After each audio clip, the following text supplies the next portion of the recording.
Okay, so here are our Class 1A state rankings. Shane, if you want to go first, you can. Otherwise, I'll take the lead on it. No problem.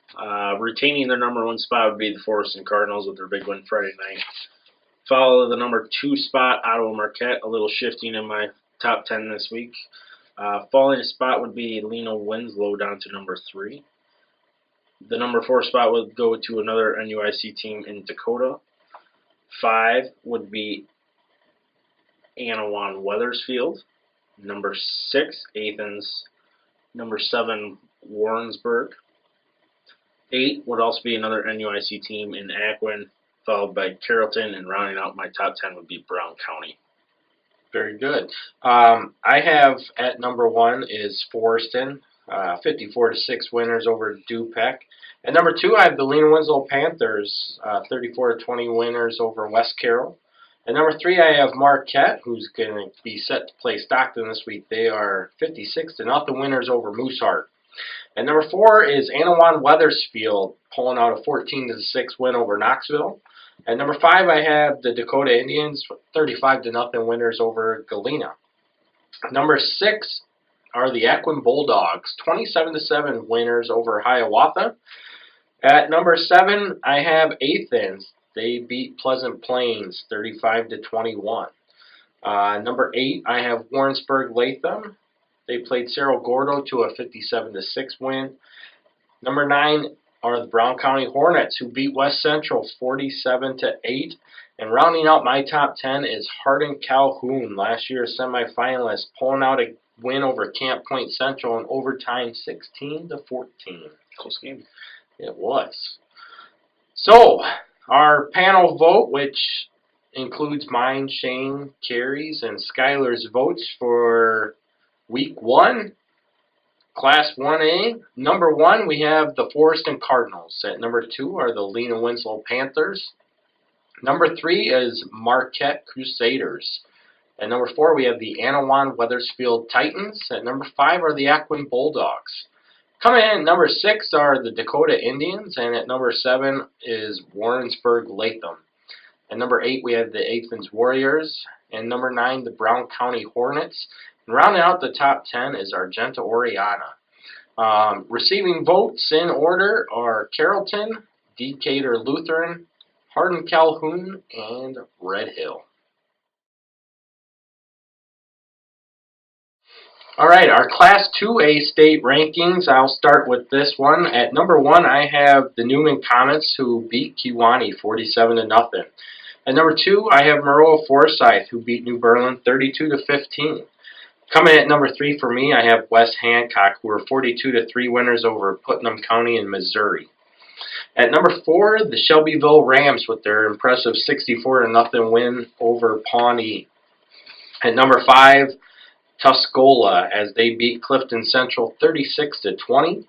At number 6, I have Rock Ridge, 27-7 winners over Monmouth Roseville. Coming at number 7 is last year's state champ, DMAC, 36-0 winners over Tremont. At number 8 is Gibson City Melvin Sibley, who beat Paxton Buckley Loda 39-7. At number 9, I have Tri-Valley. They lost 25-20 to Decatur St. Teresa. And coming in at number 10 for me this week is Fulton, as they beat Peru St. Bede 45-3. Very well. A lot of similarities in our poll and yours and mine. My number 1 team would be Sterling Newman, followed by Maroa Forsyth at number 2. West Hancock at number 3, followed by Shelbyville at 4. Our number 5 team is Tuscola. Number 6, GCMS. Number 7, Rock Ridge. Number 8, defending state champion Deer Creek Mackinac. Again, number 9, Tri-Valley. And followed would be number 10, Fulton. Very good. You're right. A lot of similarities. Tri-Valley did get that loss. Right. It's hard to drop them when they lose to a 3A team who's, for all intents and purposes, decent. They are decent. They are a state runner-up from last year in 1A, obviously, but this year 3A and garnering votes in 3A, so you got to respect that. Right. Our panel votes for Class 2A go as follow. Number 1 is Sterling Newman. Number 2 is West Hancock. At number 3 we have Moreau of Forsyth. Number 4 come the Rams of Shelbyville. And number 5 is Deer Creek Mackinac. Number 6, the Tuscola Warriors. At number 7, the Rock Ridge Rockets. At number 8 comes GCMS. At number 9 is Westville, and rounding out the top 10 is Tri-Valley. Our others receiving votes in order are Fulton, EPC, Chicago Hope, and El Dorado. Keep in note that when we do our Class 1A and 2A rankings, albeit it is different than what the AP does. Right now, we do ours based off the cutoff being at 290 between Class 1A and 2A, and we'll roll ours up as the playoff picture comes in and that cutoff line starts to rise as well. But right now, IHSA has the cutoff at 290, so that's where we're doing our state rankings. The AP is doing their set off of 320 enrollment for Class 1A and 2A. So we're just a little bit different. Well, and even to touch base on that a little more, hopefully we get to see a little change in the AP polls this week.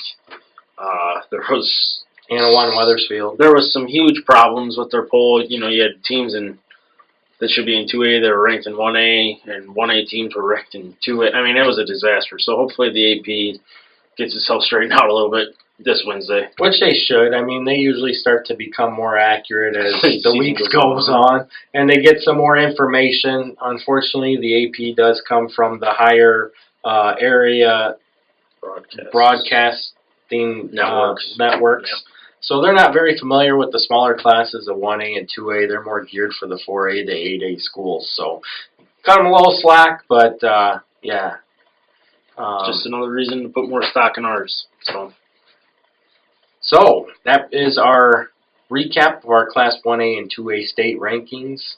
As always, root for the NUIC.